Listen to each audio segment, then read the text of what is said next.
Today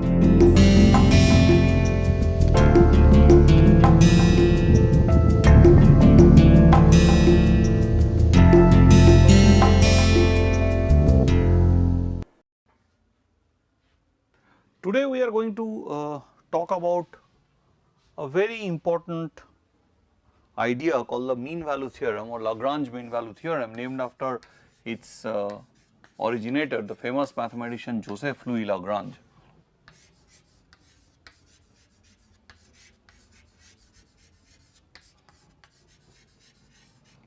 Mean value actually means average value. I understand most of us know what is the meaning of average. It simply says that averaging actually is a proper policy, it works. Now, what does it say?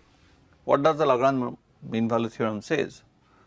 It says let f from AB to R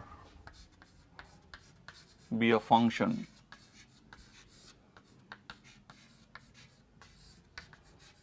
be a given function. Suppose that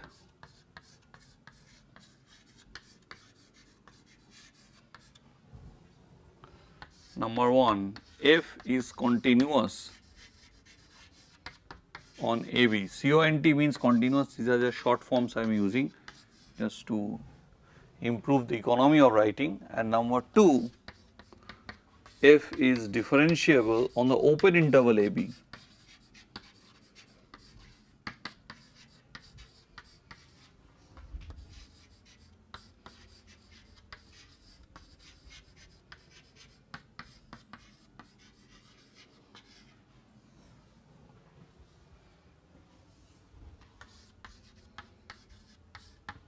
So, I am suggesting it has to be on the open interval AB, right, the differentiability. If these two conditions are satisfied, then there exists, so this is the symbol of there exists, x element of AB,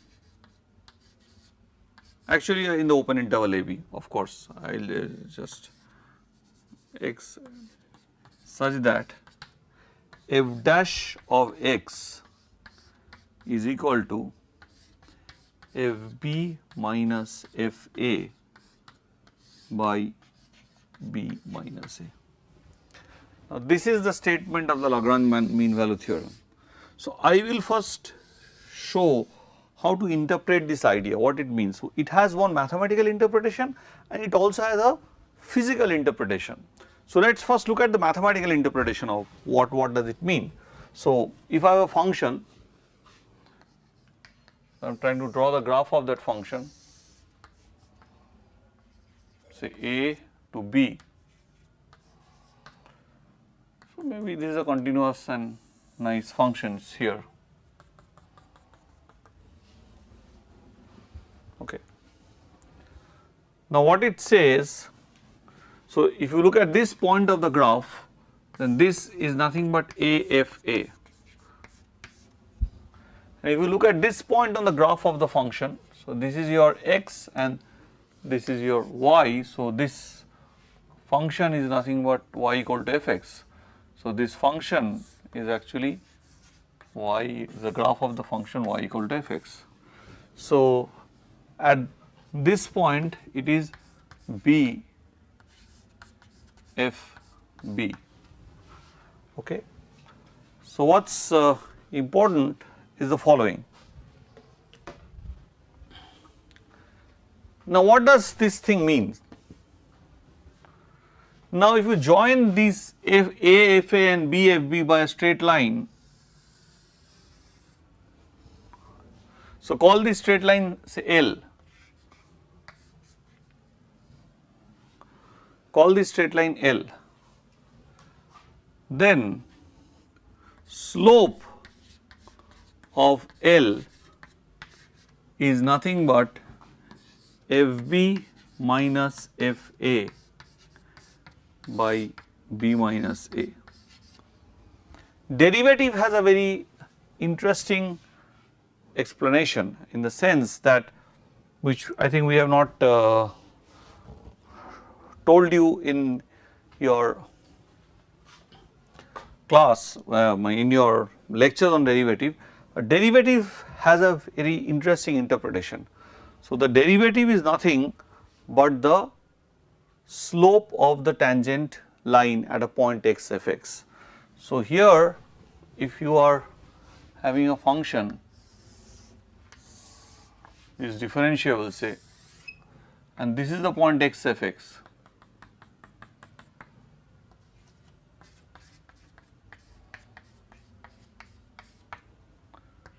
and this is the tangent.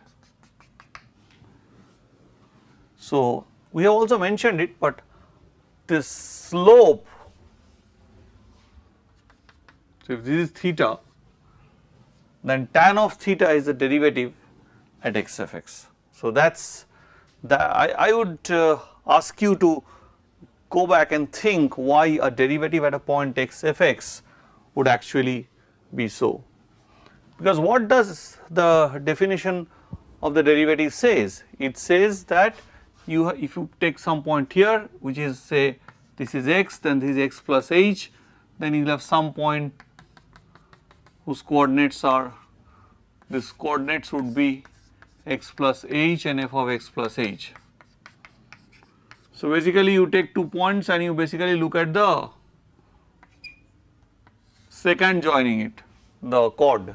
So, you do it, and as you make h smaller, the chord finally comes and aligns with the tangent, and hence in the limiting case the tangent, the slope of the tangent at the point x f x becomes the derivative. So, here what it says that slope of the line L is such. So, now I can always find an x in the interval a b such that the tangent drawn at the point x f x to the graph of f x is exactly parallel to the line L, because what it says that there exists an x such that this is equal to f x, f dash x, where x is some element in a b. So, which means that the slope of the tangent to the graph at the point x must be same as L. So, these are two different lines, but they have the same slope, and hence it must be parallel. So, basically there must be a tangent to the graph of the function f which is parallel to the line L. That is the meaning of the statement. Now, let us give a physical explanation of what we have just written down as the Lagrange mean value theorem. The physical explanation is the following.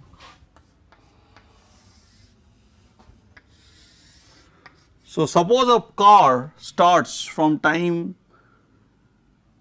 x equal to 0 and ends at time x equal to t.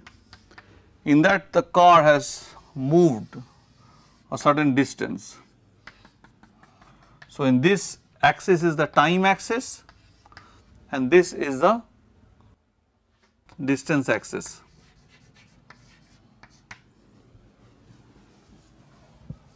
Okay, there is a time axis and then there is a distance axis. Now,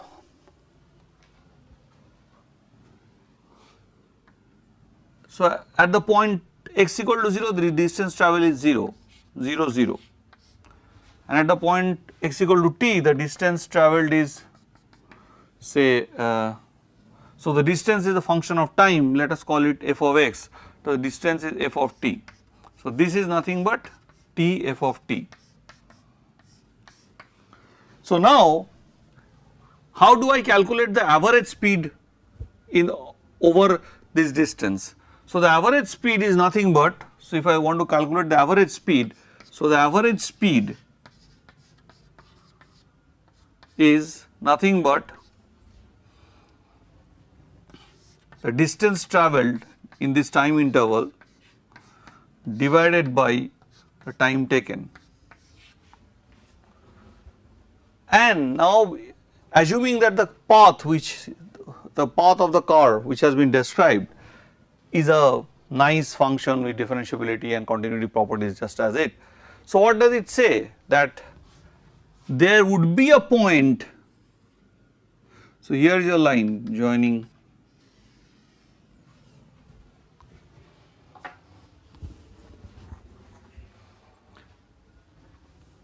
So, what it says that there exists a point by the mean value theorem such that the tangent to that through that point on the graph, say this is some x. So, the tangent at that point of the graph is parallel to this line joining 0 0 and TFT, which means that during the travel there must be a time point when the car travels at the average speed. There must be an instant where the velocity exactly equals the average speed of the car. This is quite an natural thing to happen. So, that is exactly the physical meaning. It is a very kinematical problem, it is the physical meaning of the derivative, right. So, we have some ideas. Now, what does this mean value theorem does? We are yet to prove the mean value theorem and we will do the proof at the end, but let us first see what sort of help the mean value theorem can do to us in our studies.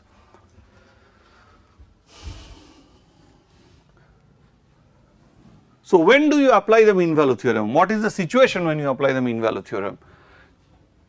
Suppose you want some information about f, some information or info in your language, info about f, and we have already got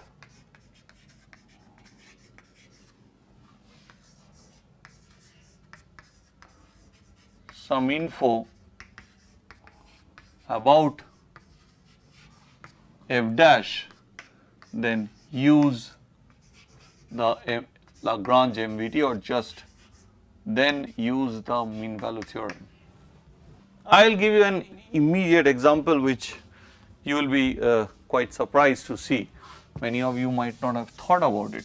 If the function f be such that f of x is equal to a constant c, then it is very simple for you to prove without much difficulty that f dash of x at any point x is just 0.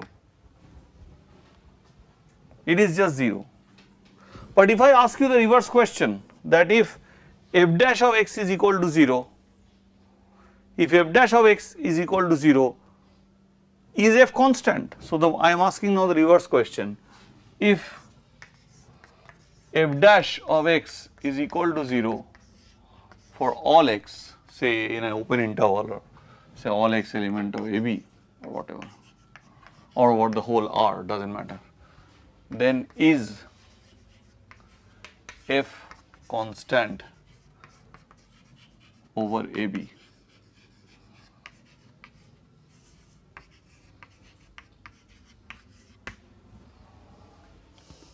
So, that is the sort of questions we are going to ask. Now, here as I told you, the mantra is this, that if you want some info about f and you already have some info about f dash, then use the MVT, then use the mean value theorem. That is the key idea of when you want to use the mean value theorem.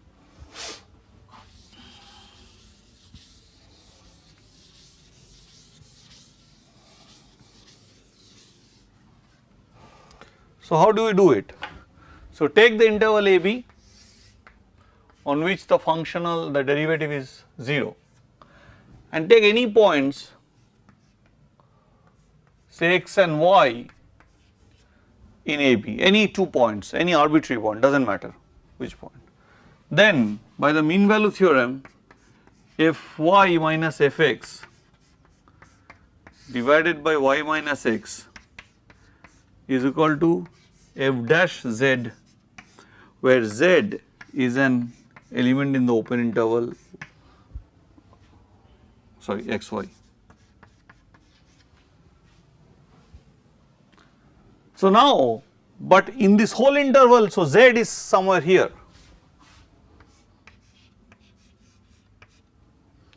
Now, in this whole interval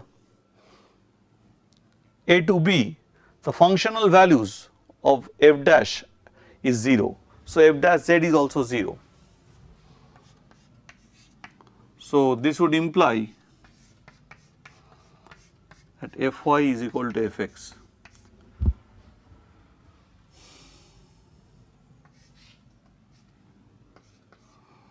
For all xy in AB, because this has been chosen arbitrarily, so it does not matter. So, whatever point whatever any two points you take, they would have the same value. So, if you take any other point z, it will have the same value as Fx and hence the same value as Fy, which means F is constant.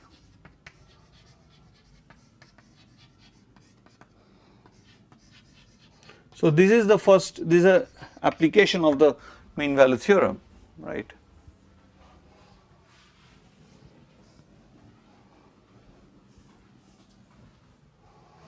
Because this is a very important and interesting application.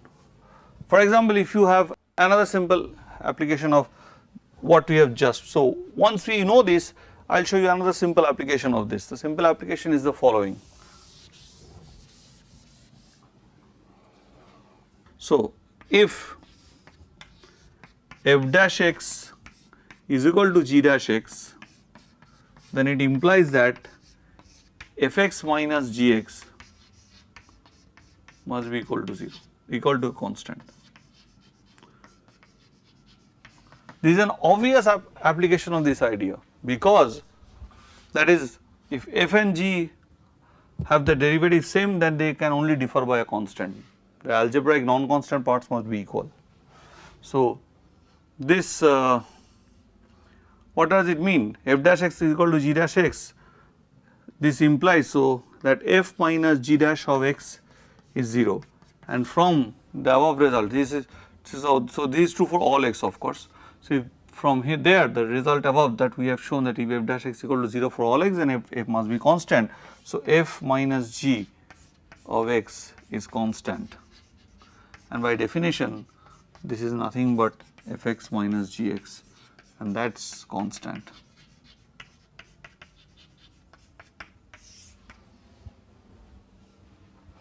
Calculus is about change, and derivative is the most important tool which encompasses that idea that we are talking about things which are changing.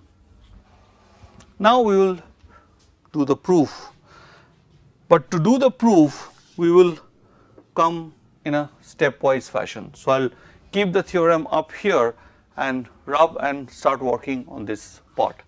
So, we are going to do the proof in two steps. First, we will discuss a result by a little known French mathematician called Rolle, whose claim to fame seems to be this theorem called Rolle's theorem, which gives us an easy way of proving the Lagrange mean value theorem. But though if you know the Lagrange mean value theorem, the Rolle's theorem can also be proved.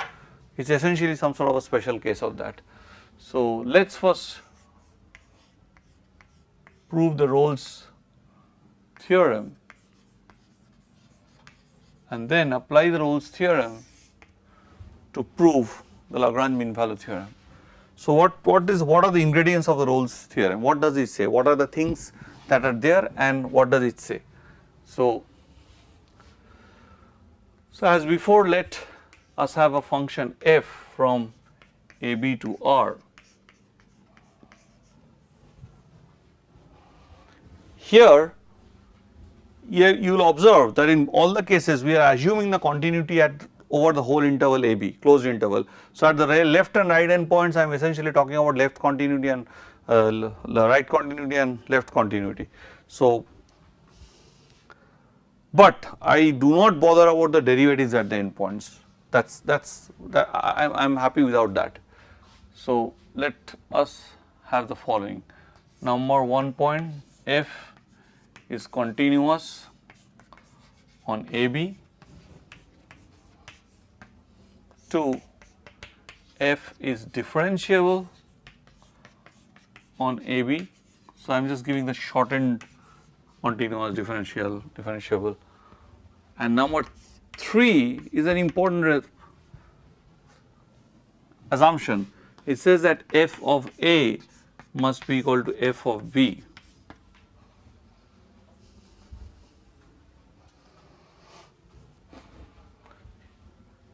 So, if these three conditions are satisfied, then there exists x in AB such that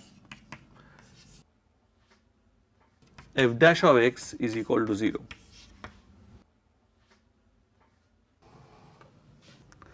Now, how do I prove this result? Now, you will see whatever you have learnt in the classes previously will now come to your help. So, this pictorially this result looks like this.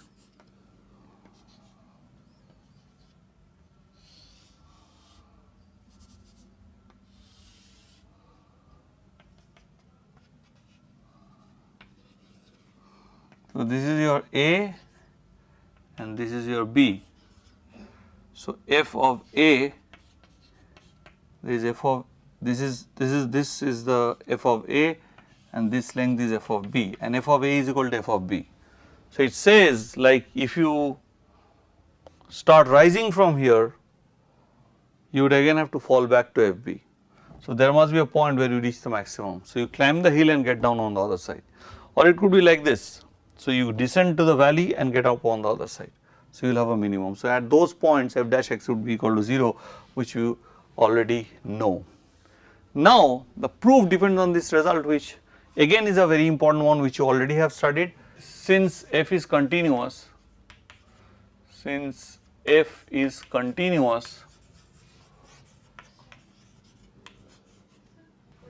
sorry, okay, differentiability would be always on the open interval, please, that is a, I would say, wrong writing, but I am mentioning it over and again, that, and I have also made a special lining that it has to be a special mark, that it has to be on the open interval. Since f is continuous on AB, so f is bounded above and below, that is what is the result. So, f is bounded, so it implies that f is bounded and the bounds are attained. So, there exists an x in AB for which fx is the maximum, or fy and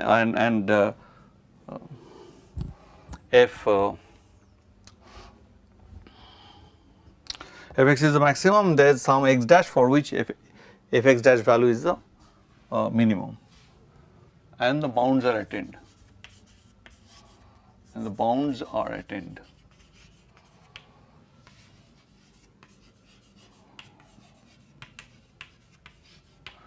Now, suppose first case that the maximum is achieved at say the point A. So, if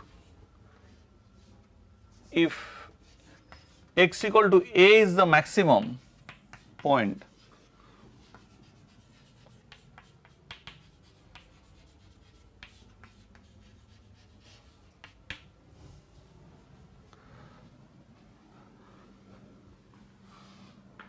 okay, then B must also be the maximum point, right. If x equal to A is the maximum point, then B must be also the maximum point, because f A is equal to f B, right, and because the function is continuous, there must be a minimum value in between. So, it would implies that by 3 B is also the maximum point.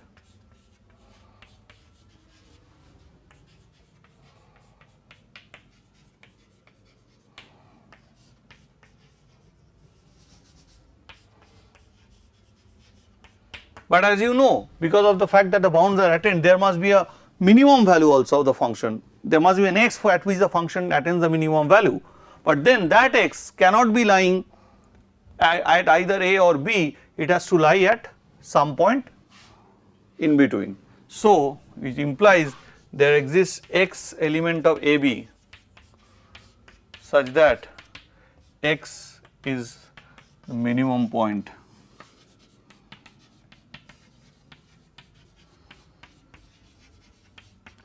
and this implies that f dash x equal to 0.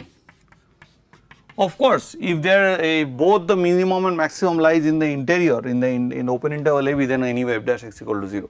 The same argument can be given if say x equal to a is the minimum point, then x equal to b is also the minimum point because they are equal. So that is the crux idea, that this equality, this is the crux, and hence it does not matter, right. So basically if you write this result as f dash x into b minus a is equal to f b minus f a, then if I put f b is equal to f a, then what would happen? F dash x into b minus a is equal to 0, and if b is not equal to a, then f dash x must be equal to 0. So that is exactly the thing. So you can think of it as a special case of that result, but that is used actually to prove this fact. So you can argue for the other cases also, I am not arguing, and now I am going to prove to you the actual result, right. So now we are trying to prove the real Lagrange mean value theorem, and with that we will finish our discussion. And this proof is from Spivak, a book which I have been using. Of course, everything is not, I am not telling from Spivak, where things are so elementary you can just keep on telling, and these are very standard material. But okay, some proofs are taken from specific books and we should really mention them. And secondly, now how do I prove it? Well, what is happening here? This is that, okay, this is my AFA and this is my FB, some sort of a line. So this is AFA and BFB.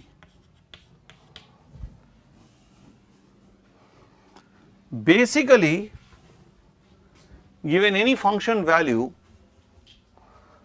I would create a function where I would like to know how far, so this is the line. I essentially want to know for at any x, how far is this function from this line, right. Because even if you think about a travel, right, the best way to travel from point A to point B is to move at a fixed speed and go, but because of the car does not go at a fixed speed, you essentially have a curve like that, the curve that you saw in the case of the physical explanation. So here basically we are now trying to take for any x from fx, you are trying to know the distance of this line. So what is this line? So this line has a slope, this given line, if I call it L, so slope of L is equal to fb minus fa by b minus a, right, this is the slope. So this is your m. So what is the equation of this line? This equation is y equal to mx plus c, right. This is, or I can call this as g of x if you want. So what happens when x is equal to a, right, then y is equal to fa. So fa is equal to, you know already the slope, which is fb minus fa into b minus a into x plus c. So what is c? C is nothing but fa minus, so x is a, sorry, fb minus fa. So when x is equal to a, y is equal to fa naturally, and then you are putting it in this line because AFA is lying on this line, and so this is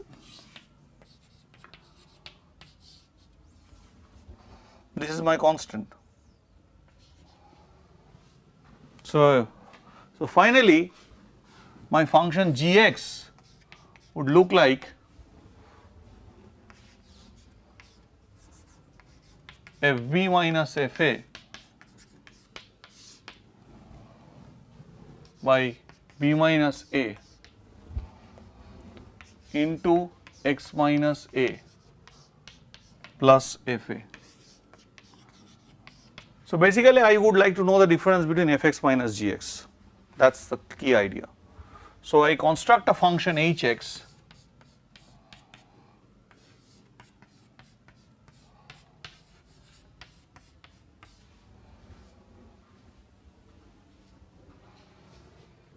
So now what is my So, this function is obviously because f is continuous in closed interval a b and differentiable in open interval a b, h also satisfies the same properties. Now, what is my h of a? H of a is equal to f of a minus g of a. So, what is g of a? If I put x is equal to a, this is 0, g of a is equal to f of a. So, in h, so f of a minus f of a is equal to 0. Now, what is h of b? H of b is, you have put, so it is f of b minus g of b.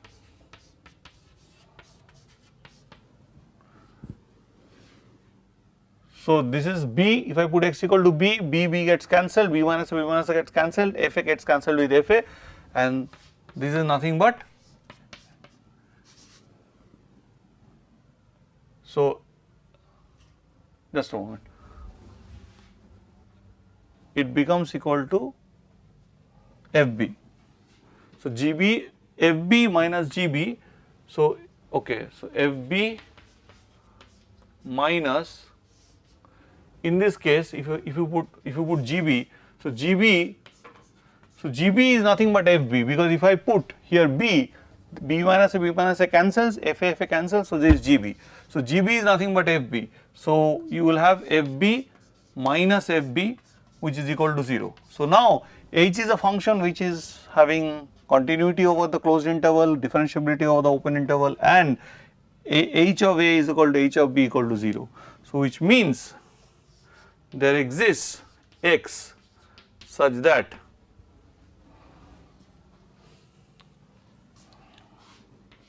h dash x is equal to 0.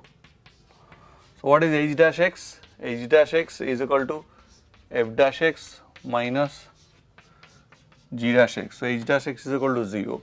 So, 0 is equal to f dash x minus what is g dash x. If I take g dash x, it is nothing but, this is constant. So, it is nothing but fb minus x minus a, the derivative is 1, fb minus fa by b minus a. So, finally, we will get this result that fb minus fa by b minus a is equal to f dash x, and that is the proof of the Lagrange mean value theorem. So, with this proof we end our discussion today, and we will continue in the next class where we will talk about the applications of this particular result, and you will see a lot of things will come in. We will start talking about monotone, increasing functions, and a huge amount of applications, because there you will see, because you will have knowledge about the derivative, you can draw conclusions about the function as simple applications of the mean value theorem, and by this simple result can give us huge amount of information about a function once you know something about its derivative. So, this is something very important, and these two lectures have to be, if necessary, go back to them and listen to them off and on, because these are very important chapters, very important lectures and very important results. Thank you very much.